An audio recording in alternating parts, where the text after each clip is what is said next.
Hopefully you're having a good Friday, and hopefully you got the day off. Because what a wonderful weather we're having around these parts. I've got a happy little rant for you guys about the Ontario School Board is suing Meta, TikTok, Snapchat, and I believe that's it for making their social media apps too addicting. So, but there are a lot of interesting little tidbits in this CBC article that I saw that should be read because it's all a little bit interesting why these Gen Z and Gen Alpha kids are being distracted. Anyways, let's continue. So, from the CBC, written by Natalie Stretchison, sorry. Schools say kids are compulsively using social media, but experts say they learn from the best. What happens when the generation of kids whose parents shared all their milestones online get older and start using social media themselves? Several Ontario school boards are suing some of the largest social media companies, aka TikTok, Meta, and Snapchat. The media companies are saying that it's the parents' fault because they actually surveyed the parents and others, and it said that half of them spent too much time on their phones. So they're arguing that their kids are watching them on their phones and teaching their kids how to behave, and it's normal. Well, like that is normal. That's like part of the problem. Well, that's a majority of the problem is parents are teaching their kids how to behave, and if they're on their phone like 50% of the time, then their kids are going to be already hooked by watching them because your kids are always watching even when you think they are not watching. But so, first off, you got these addicting apps that are programmed to pretty much programmed to keep you on them. And then you have these parents who either give these kids a phone when they're younger, like to play with or to fiddle with, press the buttons, yada yada yada. And then when they grow older, they look at that and they're like, oh, yeah, I remember having fun with one of these phones. I'm going to keep on using it. Oh, this looks familiar. I'm going to keep on using that. And so these kids grow up with a phone, grow up watching their parents using the phone, doing videos, watching YouTube, watching TikTok, watching all of this social media. So they're just copying what the adults in their lives are doing, like they naturally are supposed to do. So I think a big portion of this is like, well, the teachers are complaining that it's the social media's fault for making it too addictive, but which, yes, I'm not saying they're out of the woods yet. I have a whole rant about them later on, but it's these parents who put a phone, like a play phone, in their kids' hands when they're, I don't know, like 2 months old, just to click, just to like play with. So, but of course you can't sue the parents for $4.5 million now, can you? Because the parents, they'll homeschool your kids if you ever try to do that, and B, they don't have 4.5 million. So yeah, they're going to go for these media conglomerates. Now, on the media sites standpoint, these media companies have been compiling so much data on all their users and compiling all of this data on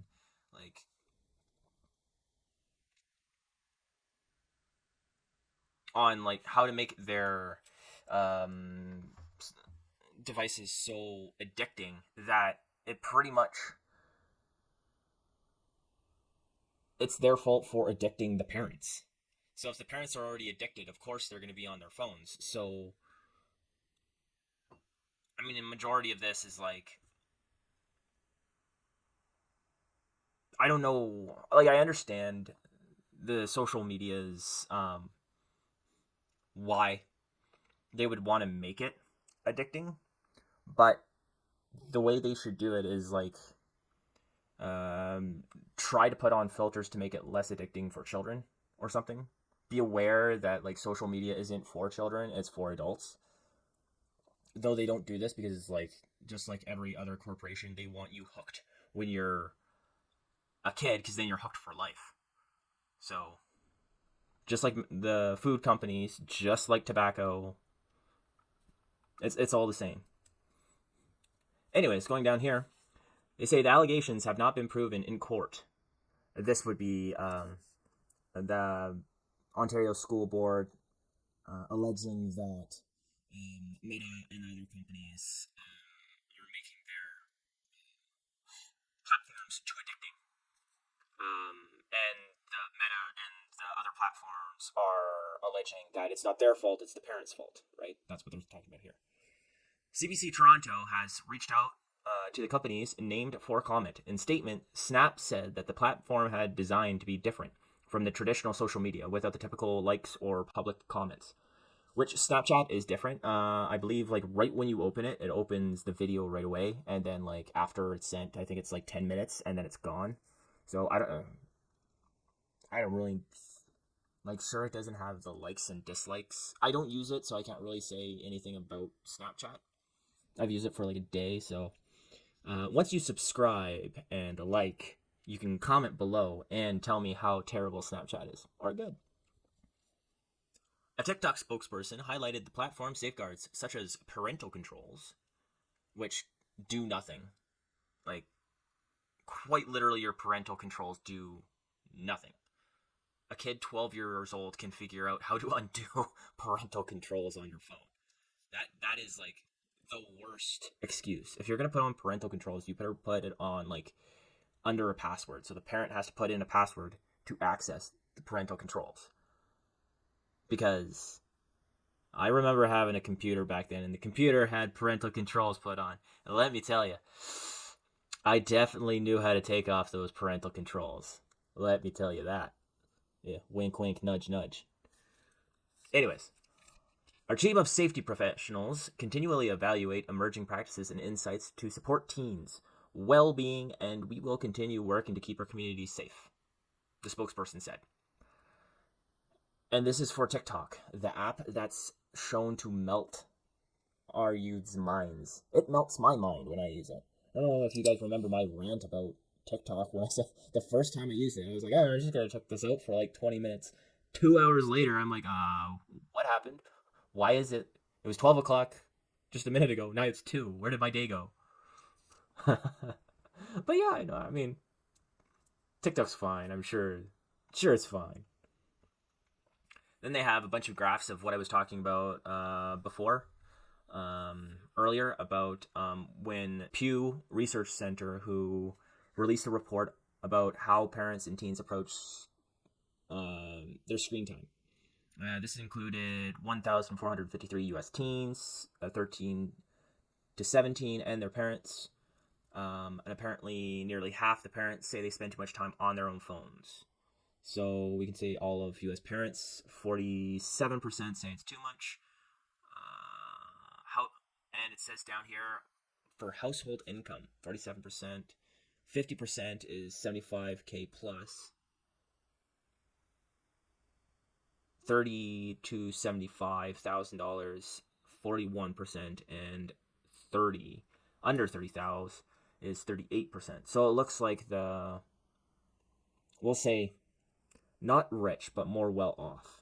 Because I don't know how many, like, actual wealthy people they talk to. But the wealthiest of wealthy, like, the people who, the Jeff Bezoses of the world, Elon Musk's, or the, like, well, not Elon Musk, because does Elon Musk have kids? I don't know. I don't know if he does or not. But, like, the rich of the rich, they don't let their kids even have phones until they're like 18. And if they do not allow them to have social media because they know what this stuff does to their brains. So I'm a little bit skeptical about this 75 plus here. I think that's kind of manipulating this 50%. So I think like these people went to public schools, not to like the high end private schools. Anyways, about the right amount, all U.S. parents 45%. You can also see it's pretty even across the board. And then too little. It's kind of crazy how like under people who earned under 30,000 said they use it too little. So I'm wondering if it's like those are like boomers who like are ancient and don't know how to use a phone and are only living off their pensions, or like or something else, because I can't even think about it, like who would be able to live under 30,000 people who like don't have phones, because many of them probably don't have like good enough. Actually, that could be a thing for the under 30,000 they might not have unlimited plans, so they know, right, if they go over a certain amount, like they can't go on social media, because if they do, then they'll go over on their plan and have to pay even more. So and then scroll down here, there's a graph that says nearly half of teens say their parents sometimes or often get distracted by their phone. See, that's misleading too, because they're including sometimes and often.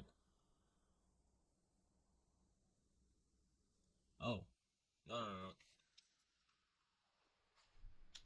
I apologize. I apologize for that. Let me see. 16. Okay. Nearly half of teens say their parent sometimes or often gets distracted by their phone. I really wish they would word these titles a different way, because this makes it seem like they didn't ask them like, do they get distracted by their phone, right? So, okay. So, proportion of teens who say that their parents are distracted by their phone when having a conversation often is 8%, sometimes 38%. That they get distracted while having a conversation. That's pretty bad, even sometimes. So, yeah, this right here is a real big issue. If you're a parent and you're getting distracted while having a conversation with your teen because of your phone, that shouldn't be happening.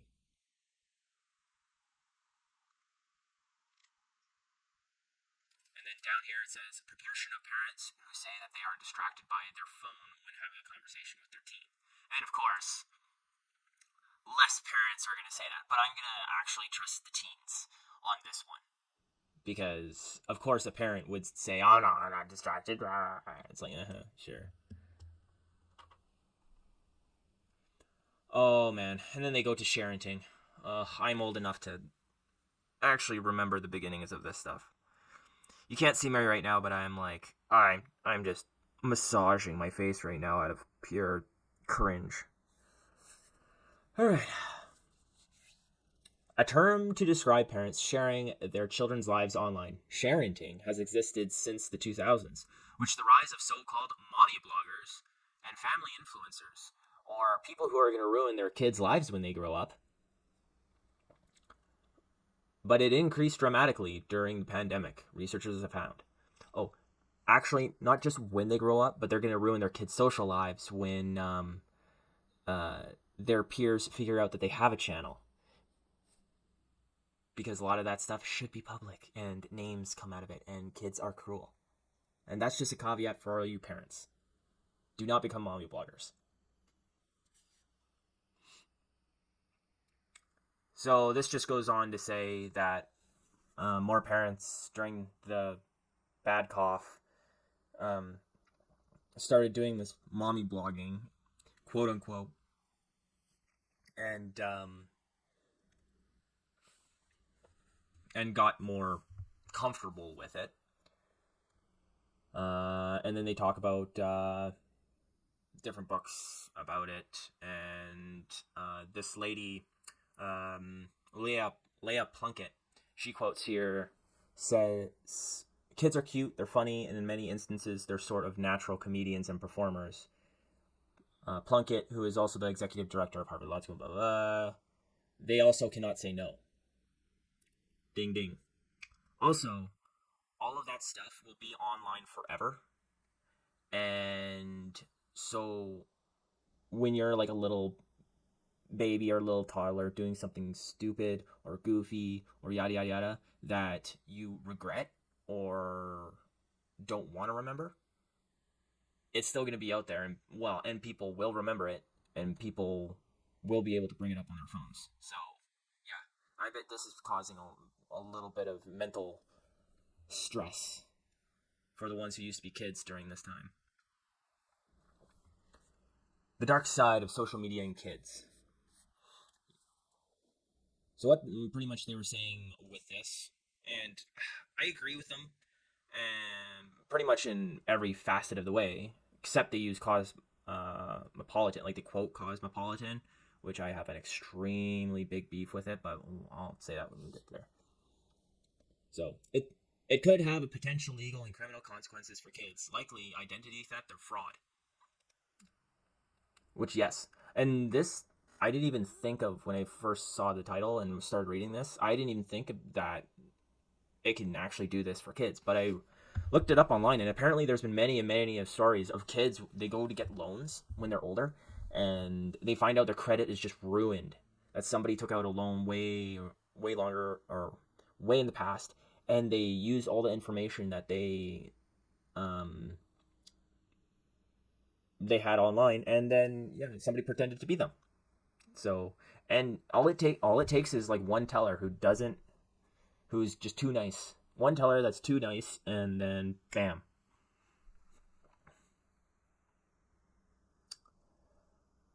They said it also harms their sense of self, depriving them of privacy, which is yes, it does. Yeah, we're just gonna skip over Cosmopolitan because they're a stupid.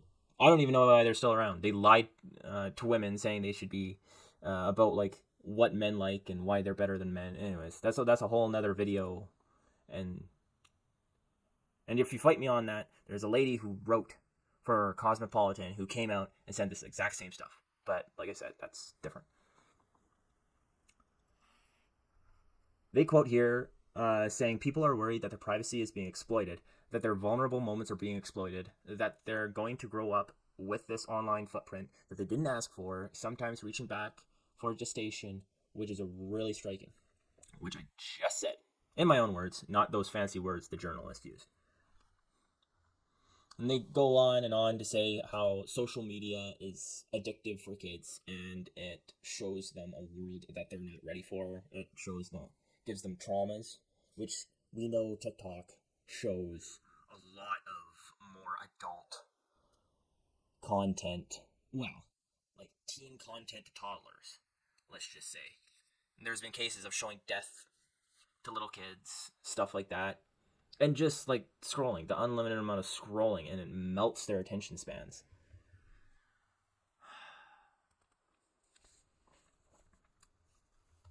So Dearden found more specifically social media taps into brain systems involved in reward and punishment.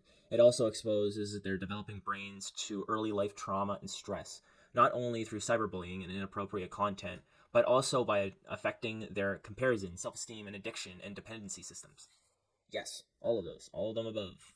Just the likes and dislikes is programming them. It's programming from an early age. And I'll let you read the rest and read the whole article. I'll put the article below. And this is from the CBC, but it is done really, really well. So you guys should go and look at the whole article. I kind of just compressed it and then said my thoughts on the matter. But honestly, these social media companies need to figure out how to at least limit children's exposure to their apps. Like, make it in such a way that the text is hard to read, or the videos are longer, or like something is more of an irritant than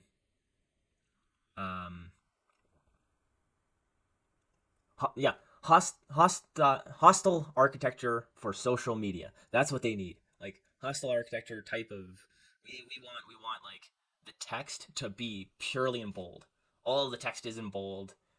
Every once in a while, like One looks like it's like above the other one and below, and then in one paragraph it's like it alternates. So some of the text is in bold, some of it's in lowercase. So, anyways, something like that makes it so the kid doesn't want to spend all of his time on it.